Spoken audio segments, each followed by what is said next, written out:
अगर हम राधा जी की बात करें और कृष्ण का जिक्र ना हो, ये तो संभव ही नहीं है, क्योंकि राधा और कृष्ण हमेशा से एक दूसरे के पूरक रहे हैं और एक ऐसे आत्मिक प्रेम की मिसाल है जो भौतिक सुखों से बहुत परे है। यूं तो राधा कृष्ण का प्रेम अनादिकाल से चला आ रहा है, पर द्वापर युग में जब भगवान नारायण ने कृष्ण रूपी अवतार लिया तो संसार को प्रेम का सही अर्थ समझाने के लिए कृष्ण की ही अंश राधा ने यमुना के निकट रावल ग्राम में वृषभान और कीर्ति के यहाँ राधा रूप में जन्म लिया और जन्म के साथ ही राधा और कृष्ण की प्रेम कहानी शुरू हो जाती है। मगर दोस्तों, ऐसी क्या घटनाएं और स्थिति बन जाती है कि राधा को कृष्ण के विरह का सामना करना पड़ता है और कृष्ण क्यों अपनी प्रिय बांसुरी को तोड़ देते हैं? इन सब सवालों के जवाब हम इस वीडियो में जानेंगे। दोस्तों, कहा जाता है कि राधा जन्म से अंधी थी और स्वर्ग लोक से ये वचन लेकर ही पृथ्वी लोक आई थी कि जब श्री कृष्ण की प्रथम दृष्टि उन पर पड़ेगी तभी वो संपूर्ण जगत को देखेंगी, अन्यथा नहीं। तो देखा आपने कैसे शुरुआत से ही दोनों एक दूसरे से जुड़े रहे हैं। बचपन से ही कृष्ण अपनी लीलाओं और बांसुरी की मधुर धुन से पूरे बरसाना वासियों का मन मोहित करते रहते हैं और राधा और कृष्ण तो 8 साल की उम्र से ही अपने प्रेम का आनंद लेने लगे थे। श्री कृष्ण को अपने जीवन में राधा और बांसुरी दो ही सबसे प्रिय थे, जो आपस में एक दूसरे से गहराई से जुड़े थे। जब भी श्री कृष्ण बांसुरी बजाते, राधा उनके पास दौड़ी चली आती और घंटों बांसुरी की धुन में मग्न रहती, जो उनके प्रेम को और बढ़ाता गया। वो यमुना नदी के तट पर बैठकर घंटों समय व्यतीत करते थे, पर उनका ये सुखद समय कुछ ही वर्षों का था, क्योंकि जैसे कृष्ण के मामा कंस को उनके वृंदावन में होने का पता चला, उसने तुरंत ही कृष्ण को मथुरा में युद्ध का निमंत्रण दे दिया, जिसके लिए कृष्ण को अपनी यशोदा माँ और पूरे गांव के साथ राधा को भी छोड़कर जाना था। कृष्ण और राधा दोनों को पहले से पता था कि कृष्ण अब वृंदावन वापस कभी नहीं आ पाएंगे और बहुत समय तक एक दूसरे से मिल भी नहीं पाएंगे, तो इसलिए मथुरा जाने से पहले राधा ने कृष्ण से 2 वचन लिए।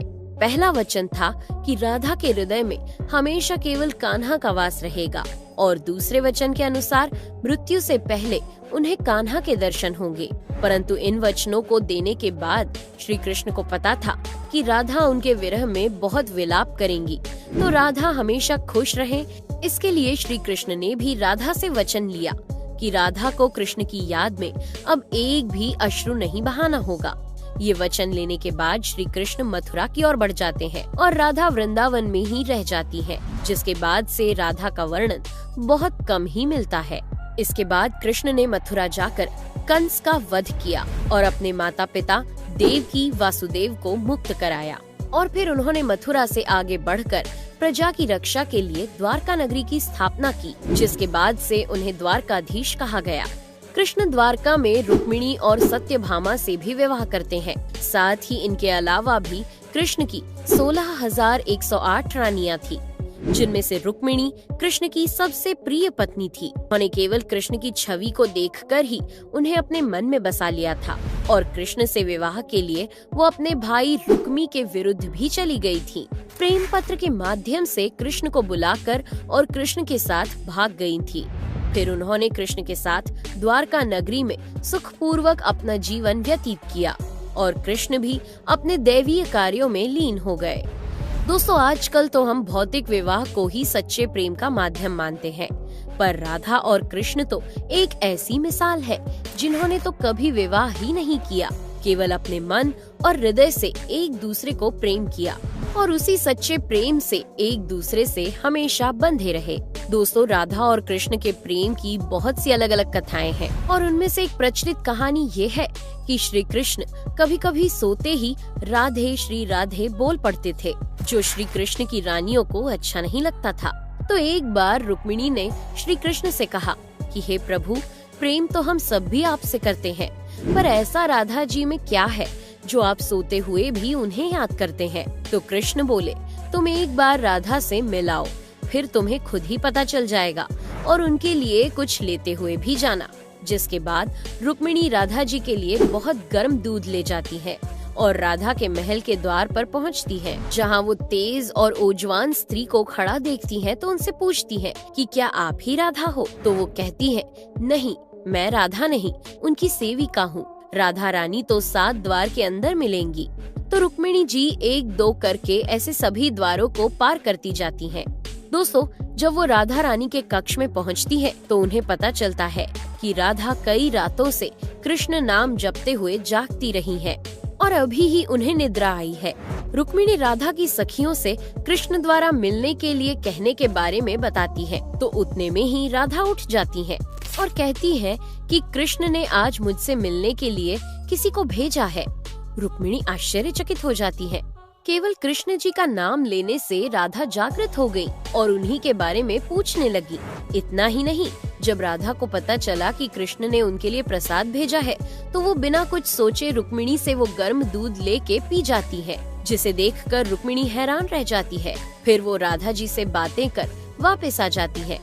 ये सब हो जाने के बाद जब रात्रि के समय रुक्मिणी श्री कृष्ण के पैर दबाती है, तो देखती है कि उनके पैरों में छाले पड़े हुए हैं, जिसे देखकर वो हैरान रह जाती है और पूछती है कि प्रभु, आप कहाँ पैदल गए थे जो आपके पैरों में छाले पड़ गए? तो श्री कृष्ण बोले, आपने गलती से राधा जी को गर्म दूध पिलाया था, जो राधा एक ही बार में पी गई थी, जिससे उनके हृदय में छाले पड़ गए हैं और उनके हृदय में हमेशा मेरे चरण कमल विराजमान रहते हैं, जिससे मेरे पैरों में भी छाले पड़ गए।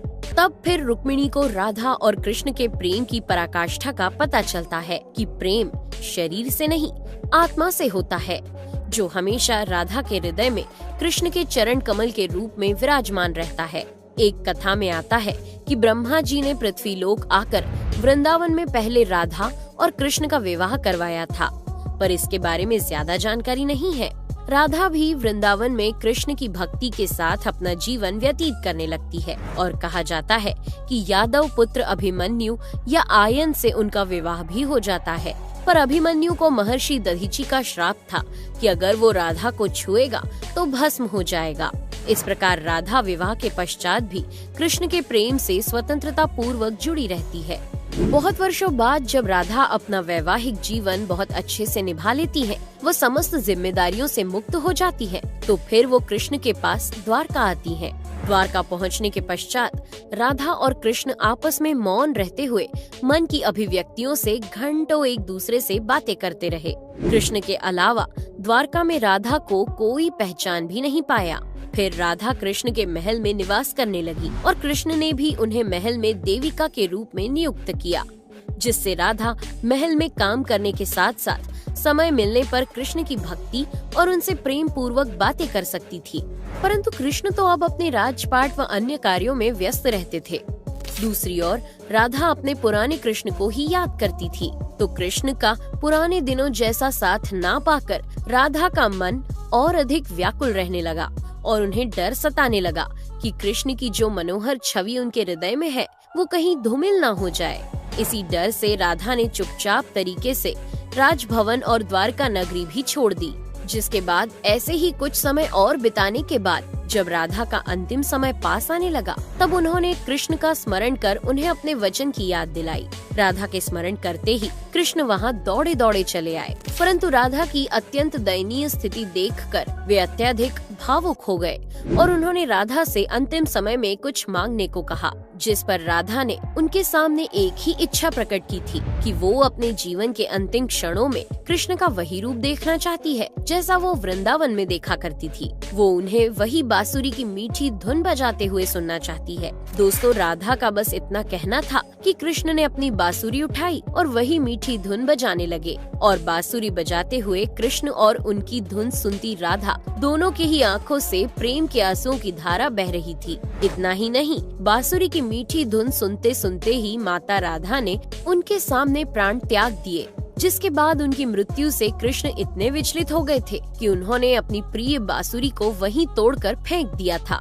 तो ऐसे राधा की मृत्यु के साथ ही कृष्ण ने बांसुरी से भी हमेशा के लिए मुख मोड़ लिया, क्योंकि बांसुरी और राधा का एक अद्भुत रिश्ता था। इसलिए राधा की मृत्यु के पश्चात कृष्ण ने अपने शेष जीवन में बांसुरी तो क्या, किसी अन्य वाद्य यंत्र को हाथ भी नहीं लगाया। दोस्तों, राधा और कृष्ण की प्रेम कहानी के लिए कहा भी जाता है, एक प्राण दो देही।